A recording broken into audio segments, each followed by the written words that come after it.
So what's up? How we doing today?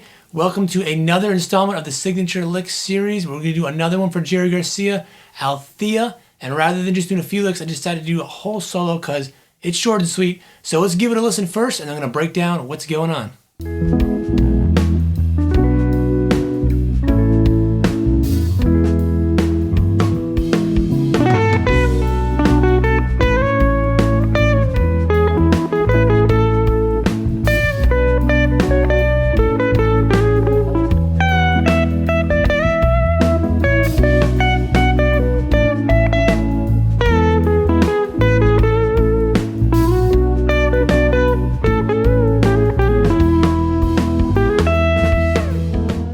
So this one's taken from April 5th, 82, and I was actually planning on going to the show, but I was a little late because I wasn't born until August of 82. So, you know, I can enjoy though the recording. This is one of my favorite versions of the tune, although I have not actually listened to the rest of the show. I probably should because it's probably pretty great because this one is my favorite. So let's look at the solo. What is going on here? It starts off right away with a D major triad. Like, why would you say?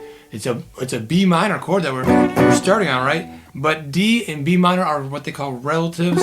So they share a lot of the same notes. When you play a D over a B minor, it makes it sound like a B minor 7, a little jazzier. So he sweeps across and then does his signature pull-off thing, a little slur there. Big sound of Jerry, and especially Althea. Like, when I think of Althea, this is like probably the thing that just comes out to me the most.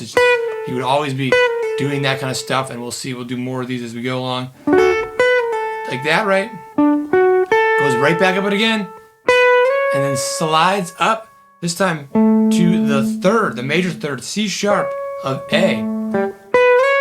Right? And then we are going now an even bigger one, because now we're going to E, and he's going to the fifth of E right here, B. So right 4 in a row, right there, and then outlining an E major triad because we're over the E chord, right?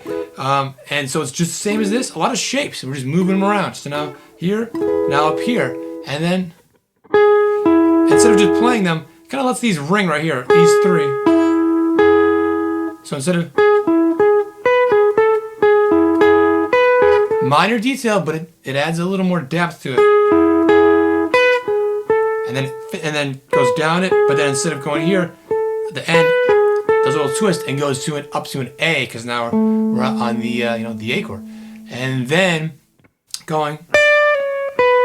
Now it's kind of like that's all it is in the A, boom, and then even though we're still on the A, does this, but he's playing early, going into the B minor, starting in the minor third here, pulling down, and then boom, that's kind of our target note, B, and then up to that minor third. That's kind of like the next target note. And that's, again, classic stuff.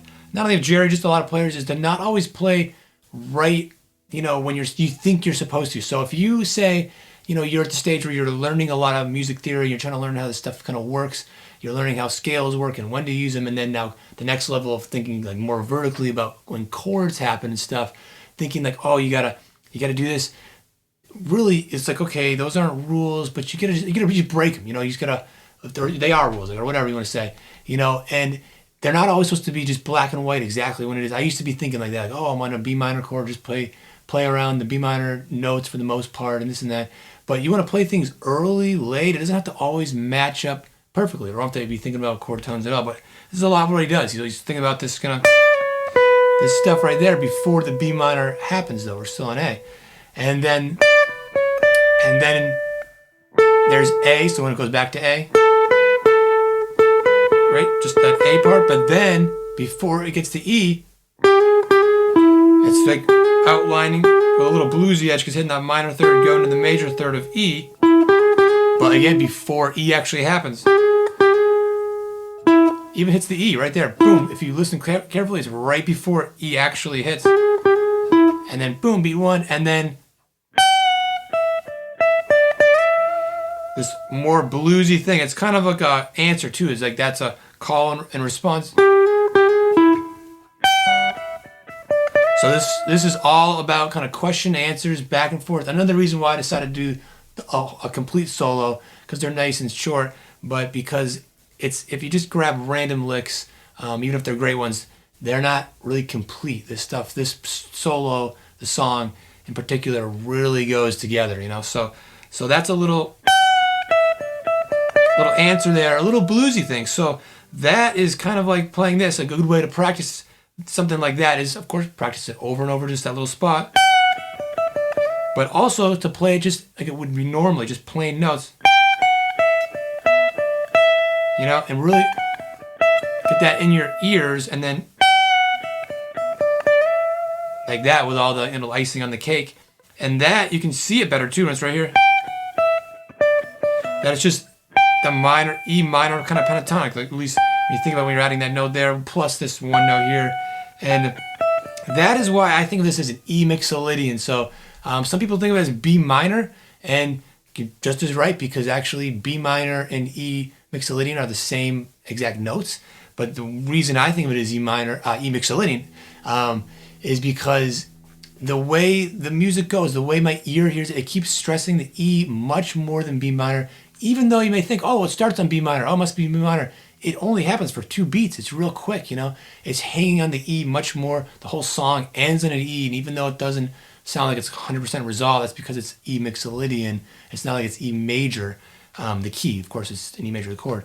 But those are my reasons. So I have a video I made about that because people have been telling me it's B minor and trying to kind of argue with me. And it's the same thing in the end, though. So it's ridiculous. It doesn't matter. But I think that Jerry also has definitely thought, I mean, so many of their songs, the vast majority revolve around mixolydian stuff. So it makes more sense from that standpoint too. But just the way, as we'll look at the next half here, you'll see a lot of stuff revolving around E or E7 or E minor, E blues scale. Not so much B minor. So anyways, just wanted to point that out. Then moving on to the second half, right? We're now up in this position, and we're going around a B minor chord. Now it's going around the opposite of what I was just saying, but this is a brief moment, you know.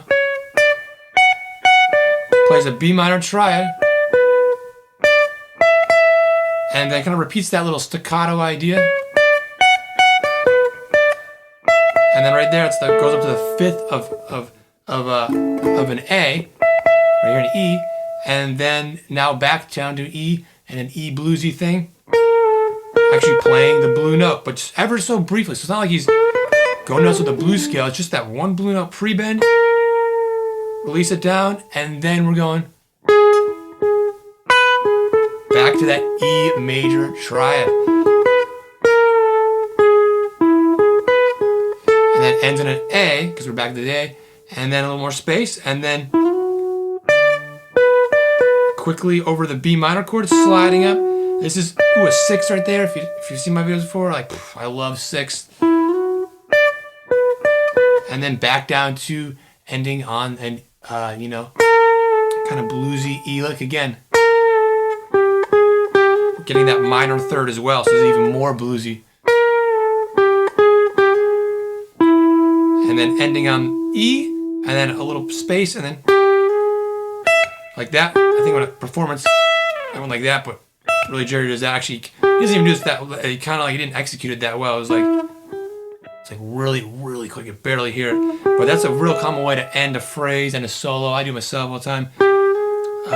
Again, sixths, and you're just getting that little edge of a minor third or the major third of E, and then leaping up to E, the root of the not only chord, but I think, again, key. And that's it. So really good stuff in there. You got that kind of, those little classic Jerry stuff. A lot of outlining of, major triads. Just moving it around. It's really up here. So we don't have to go all over the fretboard. It's just mostly right here, briefly at the beginning here, briefly up here, but mostly right at the 12th position. So much you can do in just, one position.